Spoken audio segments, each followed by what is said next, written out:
और विधानसभा में फिर गूंज गया है आपत्तिजनक शब्द। बड़ी खबर, कांग्रेस विधायक गणेश घोगरा की बदजुबानी सामने आई है। अनुदान मांगों पर बहस के दौरान असंसदीय भाषा का इस्तेमाल हुआ है। विधायक घोगरा ने दूसरे विधायक को कहा है अपशब्द और कहा है कि ओए बात मत कर नहीं तो मेरा जूता बात करेगा।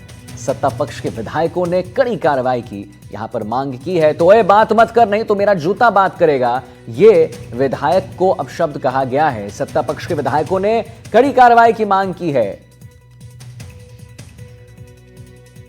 जिसकी जनसंख्या 25% और 23% है, उनके पद 50-50 निकल रहे हैं।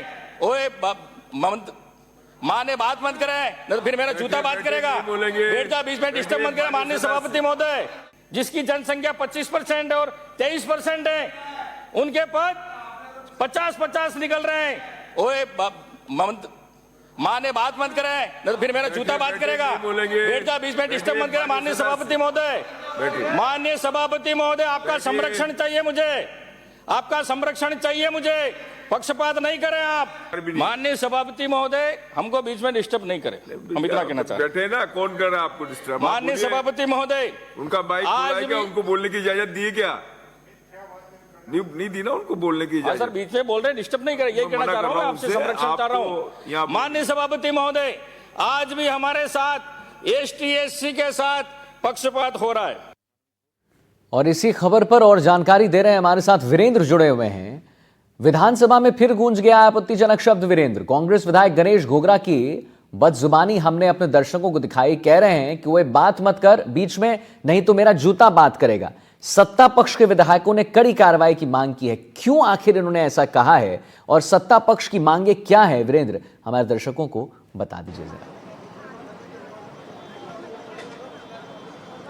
देखिए, आपने देखा होगा कि पिछले 7 दिन से लगातार राजस्थान के विधानसभा के अंदर जो है लगातार गतिरोध बना हुआ था और फिर आखिर के अंदर मुख्यमंत्री भजनलाल शर्मा, मदन राठौड़ समेत जब सीनियर लीडर्स आते हैं और उस गतिरोध को ख़त्म करने का काम है उनके द्वारा किया जाता है। लेकिन सबसे बड़ी बात यह है कि आखिर ये गतिरोध किस वजह से हुआ और फिर से जो भाषा यूज की जाती है, वो लैंग्वेज यूज की जाती है, इस लैंग्वेज के अंदर आप देखिए कि किस तरीके के शब्दों का चयन है वो किया जा रहा है। मैंने एक ऐसा ही सवाल गोविंद सिंह डोटासरा से भी किया था और अन्य जो बीजेपी के लीडर्स हैं उनसे भी सवाल किया था कि सर, जिस तरीके से जो सदन के अंदर भाषा की मर्यादा है वो किस हद तक गिर चुकी है। क्योंकि पहले अगर आप देखें, पहले के नेताओं की अगर आप आदित्य स्पीच सुनेंगे तो उसके अंदर जो लैंग्वेज होती है उसके ऊपर विशेष ध्यान दिया जाता है कि किसी भी जो सदस्य रहता है उस सदस्य को सम्मानजनक तरीके से जो है अपना जो विरोध है वो दर्ज कराया जाता था। लेकिन अब फिर से जो है जैसे ही वो जो पूरा ये गतिरोध ख़त्म होने के बाद एक बार फिर से जो है विपक्ष के नेता के द्वारा जिस तरीके से जो ये बयानबाजी की गई, इस बयानबाजी के अंदर आप देखिए कि सबसे बड़ी बात यह है कि जो कांग्रेस के विधायक हैं गणेश घोगरा, उनके द्वारा जो बयानबाजी की, उस बयानबाजी के अंदर वो किस तरीके की लैंग्वेज यूज करते हैं। क्योंकि जिस तरीके से जो ये लैंग्वेज यूज की गई है वो कहीं ना कहीं। वीरेंद्र, एक बात बताइए, कड़ी कार्रवाई की मांग कर रहे हैं सत्ता पक्ष के विधायक, क्या कार्रवाई हो सकती है? क्योंकि सत्ता पक्ष अब अड़ चुका है कि कड़ी कार्रवाई तो होनी चाहिए इस पे। और सही कह रहे हैं आप, पहले के समय में सदन में ऐसी बातें नहीं होती थी, सम्मानजनक तरीके से बात होती थी। ये अपने आप में सच में एक विवादास्पद विषय है। सत्ता पक्ष के विधायकों के द्वारा जो कड़ी कार्रवाई की बात हो रही है, क्या कार्रवाई?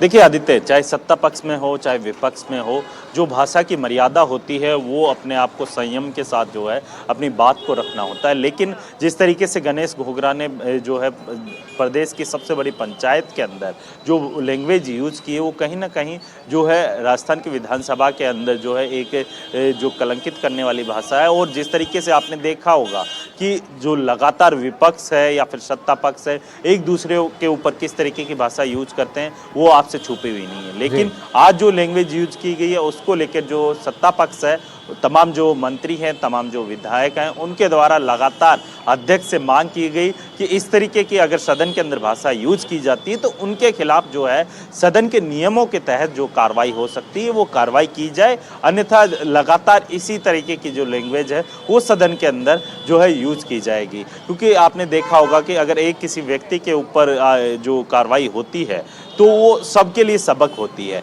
और इसी तरीके से जो है लगातार अगर जो सदन के अध्यक्ष हैं वासुदेव नानी, उनके द्वारा अगर इसके लेकर कोई कठोर कदम उठाया जाता है तो चलिए, कहीं ठीक ना है। कहीं वो एक सबक होगा कि हमें इस तरीके की लैंग्वेज है वो सदन के ठीक है। अंदर यूज नहीं करनी है। ठीक है वीरेंद्र, चलिए बहुत बहुत धन्यवाद करेंगे आपका महत्वपूर्ण जानकारी देने के लिए।